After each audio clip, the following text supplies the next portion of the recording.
Today we're going to go over social media and how it applies and how it's necessary for business today. The big three right now are Facebook, Twitter, and LinkedIn. They're certainly not the only three, but we can say they are the biggest three. So I'll basically do a brief overview of each one, and so you can find out the necessities of it in business. Why use social media in business? Social media is simply an avenue or a channel for people to reach you in order for you to increase sales. That's the ultimate goal. It's not the only reason, it's not the only goal, but it's the ultimate goal.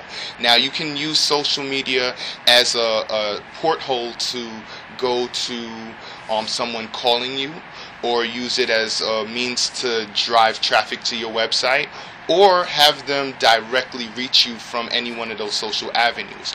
But ultimately, you want to build rapport. You want to build relationships, whether it's forming business relationships with business to business, or if it's just simply brand awareness for clients, customers who might not necessarily know about you as a company, but they can definitely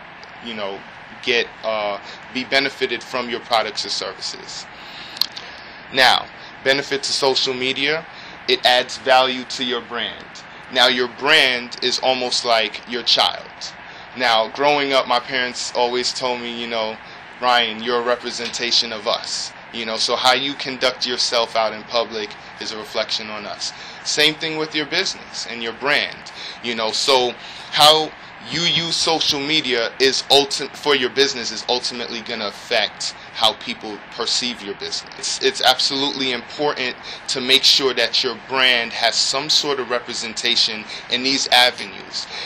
You can almost call it like the new business card.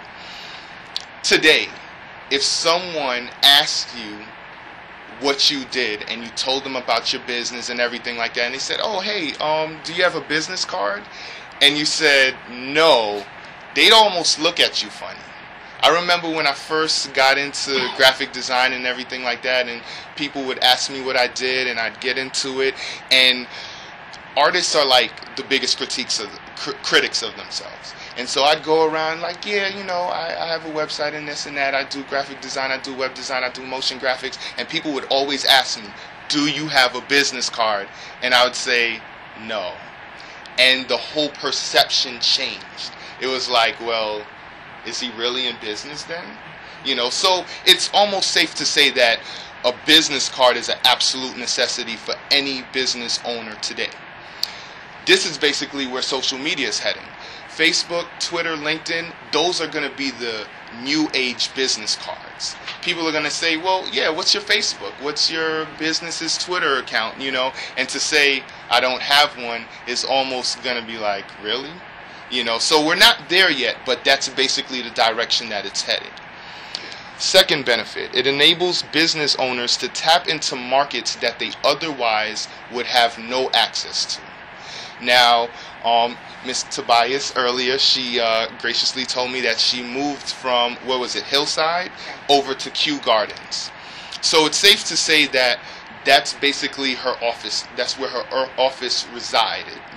That's basically her niche market. Her demographic was probably primarily people in those areas. Now, of course, it's not limited to those areas, but that's your predominant market. With social media now, you have the opportunity to access the entire world, to make money across the entire world. It also allows you to easily market yourself, once again, on a global level. Now, your office is physically located in Kew Gardens. However, your Facebook page for your business can be viewed anywhere in the world.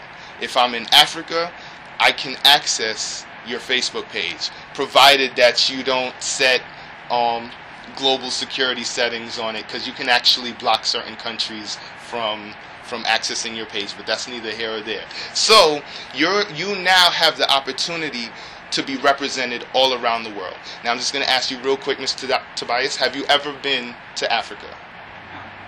However, people in Africa can actually get some sense of your business simply by going online and joining any one of these social networks. Fourth benefit, it's free, low-cost advertising. If you have a website, chances are you're paying a monthly fee for web hosting. Maybe you pay every 6 months, or maybe you pay annually. Either way, there's some sort of annual cost for having a .com, for having, web host services, and chances are you probably paid a designer to put it all together. Now with Facebook, Twitter, LinkedIn, it's free and it's low cost. It costs you absolutely nothing to get on Facebook. It costs you absolutely nothing to get on Twitter, and it costs you absolutely nothing to get on LinkedIn. Fifth reason, it also allows you to build relationships with customers. Now, once again, going back to brand awareness, sometimes people have a need for your product or service, but they simply don't know that you exist.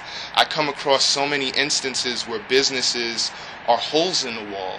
They're literally there, they exist, but at the same time they're not existing. They're not being viewed the way they need it to be. So this is now a new marketing tool in which you can actually build a direct relationship with customers. Now, not everyone is going to find a need to go into your office space. They may not even know what you do based on the name of your business. But if they just so happen to stumble across it on Facebook, something where 500 million people are already on, it can now prompt questions. If someone you can start to build engagement. They say, well, what is this? You can of course respond back to it. As your brand grows and as certain things happen in your company, if someone says bad things about your company, you can now find out quicker because of social media, and you can now directly target the problem and see how you can, go ahead and get good PR. You also can use it as acting as a tool for listening to client feedback. Sometimes we fail to progress as businesses because we don't necessarily know what's wrong with our businesses, or we don't necessarily know how we can make it better. But if someone somewhere has an idea as to how they can make your business better, and enough people feel that way, wouldn't you at least try it? If it's something that can take your business to the next level, then why not? So it's a great way to listen to client feedback. And finally, it levels the playing field. Coca-Cola can spend $30 million on Super Bowl advertising. I don't know about you, but I personally can't afford that. Anyone in here can afford that? No? Okay. All right. Okay.